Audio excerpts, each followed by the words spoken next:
जालिम औरत, कुत्ता और गाय का किस्सा। बिस्मिल्लाहिर्रहमानिर्रहीम। अस्सलाम वालेकुम नाजरीन गिरामी। एक बादशाह बड़ा इंसाफ पसंद था। एक दिन कुछ लोग एक नौजवान की शिकायत लेकर आए और बादशाह को बताया कि वो नौजवान अपनी गाय को बड़ी बेरहमी से पीटता है। लिहाजा बादशाह ने उस बेरहम नौजवान को दरबार में तलब कर लिया और पूछा कि ऐ नौजवान, तुम अपनी गाय को इस कदर बेरहमी से क्यों मारते हो? जानवर पर जुल्म करना मैं हरगिज गवारा नहीं कर सकता। नौजवान ने सर झुका लिया मगर कोई जवाब नहीं दिया। ये देखकर बादशाह के चेहरे पर नाराजगी के आज़ार निमाया हुए। उसने कहा कि अगर तुमने गाय पर जुल्म करने की माकूल वजह न बताई तो तुम्हें सख्त सजा दी जाएगी। बादशाह का गुस्सा देखकर नौजवान बोला, आलिजा, मेरा बाप एक दौलतमंद और इज्जतदार आदमी था। क्योंकि मेरे बाप के पास रुपये पैसे की कोई कमी नहीं थी, इसीलिए बड़े लाड प्यार से मेरी परवरिश हुई। लेकिन अभी मेरी शादी भी नहीं हुई थी कि बाप और माँ दोनों का साया मेरे सर से उठ गया और मैं अकेला रह गया। कुछ दिन तो उनके गम में उदास रहा। फिर मैंने हिम्मत बांधकर अपने बाप का कारोबार संभाला। मुझे तन्हाई बहुत सताती थी, चुनाचे मैंने कुछ अरसे के बाद शादी भी कर ली।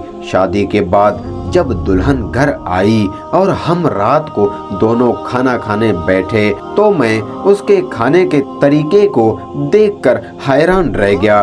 दस्तरख्वां पर तरह तरह के मज़ेदार खाने मौजूद थे, लेकिन उसने किसी खाने को शौक से नहीं खाया।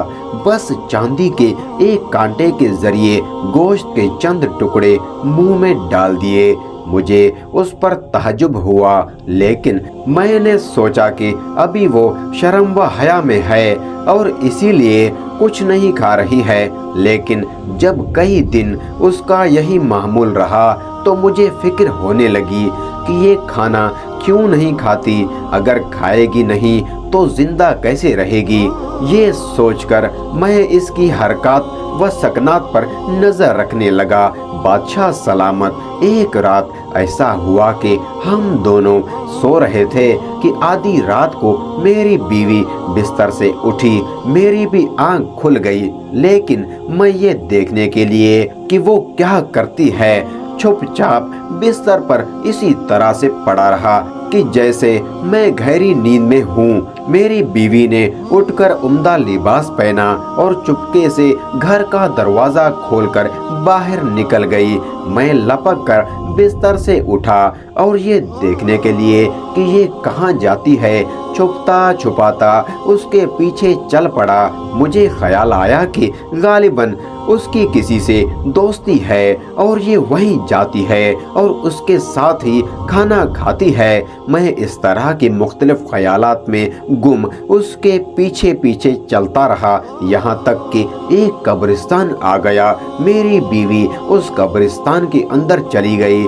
मैं भी उसका पीछा करता हुआ कब्रिस्तान में चला गया और एक बड़े दरख्त के आड़ में छुपकर देखने लगा। मैंने देखा कि एक डरावनी सूरत का आदमी वहां बैठा हुआ है। मेरी बीवी को देखकर वो उठा।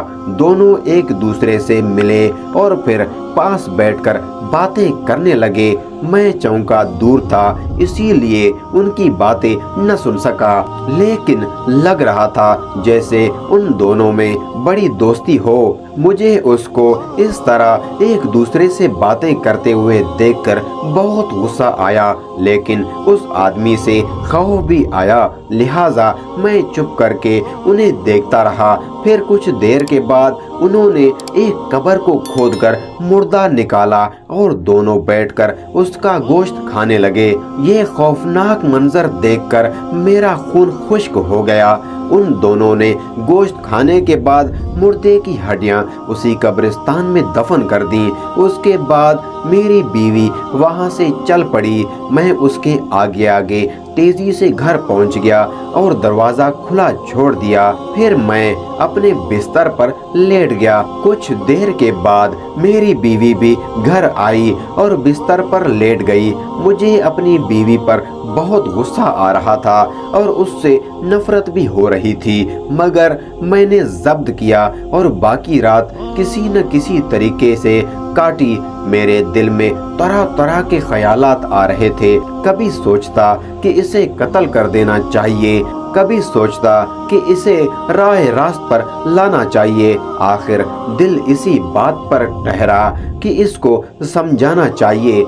अगले दिन शाम को जब मैं कामकाज से घर वापस आया तो मेरी बीवी ने खाना लगवाया। हम दोनों खाने के लिए बैठ गए। मेरी बीवी हसबे मामूल इसी तरह बराए नाम एक कांटे से खाना खाती रही, जिसे देखकर मैं गुस्से से बोला कि अगर तुम्हें ये खाना पसंद नहीं है तो जो खाने पसंद हो वो पकवा लिया करो। मुझे यकीन है कि मेरे दस्तरखान पर जो खाने हैं वो मुर्दे के गोश्त से ज्यादा मजेदार हैं। अभी मेरी बात खत्म नहीं हुई कि वो ये समझ गई कि मैं उसके राज से वाकिफ हो गया हूँ। वो सख्त गुस्से में आ गई। मैं उसका चेहरा देखकर डर गया। उसी वक्त उसने गिलास में पानी लेकर मुझ पर छिड़क दिया और कहा, कुत्ता बन जा।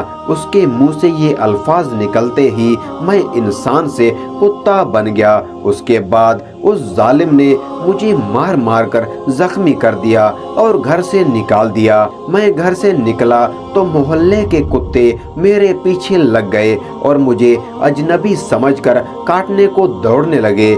मैं किसी न किसी तरह अपनी जान बचाकर भागा और एक कसाई के दुकान के तख्ते के नीचे छुपकर बैठ गया। कसाई ने रहम खाकर दूसरे कुत्तों को मार भगाया। मैं सारी रात उसी दुकान के तख्ते के नीचे छुपकर बैठा रहा। दूसरे दिन सुबह को जब कसाई ने दुकान खोली तो मैं भी बाहर आ गया।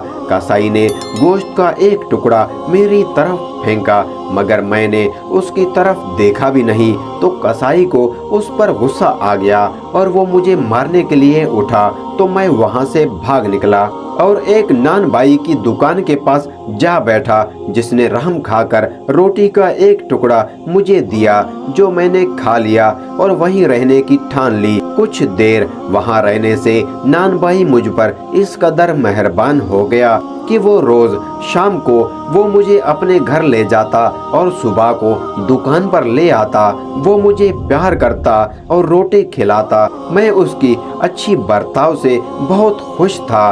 एक दिन एक औरत ने आकर नान बाई की दुकान से रोटी खरीदी और रकम देकर जाने लगी तो मैंने दौड़कर दांतों से उसका दामन पकड़ लिया। सब लोग हैरान हुए। औरत ने दामन छुड़ाने की कोशिश की, मगर मैंने ना छोड़ा। जो रकम उसने दी थी वो नान बाई के हाथ में थी। जब उसने मुझे अपनी तरफ बुलाया तो मैंने अचक कर वो रकम हाथ से ले ली। एक सिक्का जो उसमें खोटा था वो मैंने अलग करके नान बाई की तरफ फेंक दिया तो उसने कहा कि तू मुझे खोटा सिक्का देना चाहती थी, मगर ये मेरा कुत्ता घरे और खोटे की पहचान रखता है, लिहाजा तुम अपना खोटा सिक्का वापस ले लो और अगर यकीन न हो तो दूसरे सिक्कों में इस सिक्के को मिलाकर कुत्ते के सामने फेंको। चुनाचा औरत ने ऐसा ही किया। मैंने फिर खोटे सिक्के को निकालकर अलग डाल दिया। जब लोगों ने ये तमाशा देखा और फिर ये बात सारी शहर में फैल गई, हर तरफ से लोग मेरा इम्तिहान लेने के लिए आने लगे।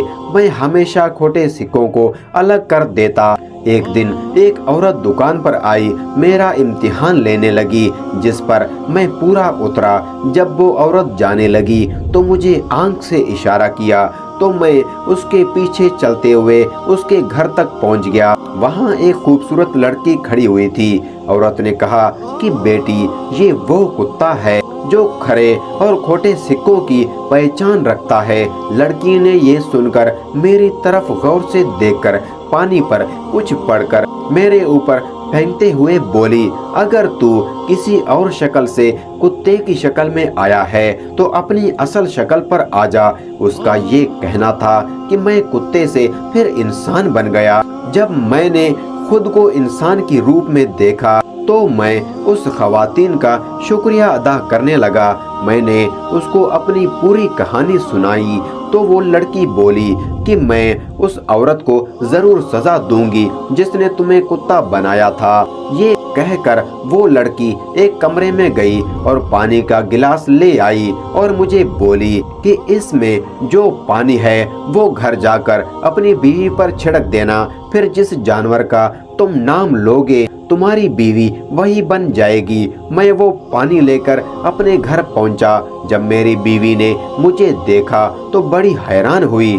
اسی دوران میں نے وہ پانی اس پر چھڑک دیا اور فوراً کہا، گائے بن جا، تو وہ اسی لمحے سے گائے بن گئی۔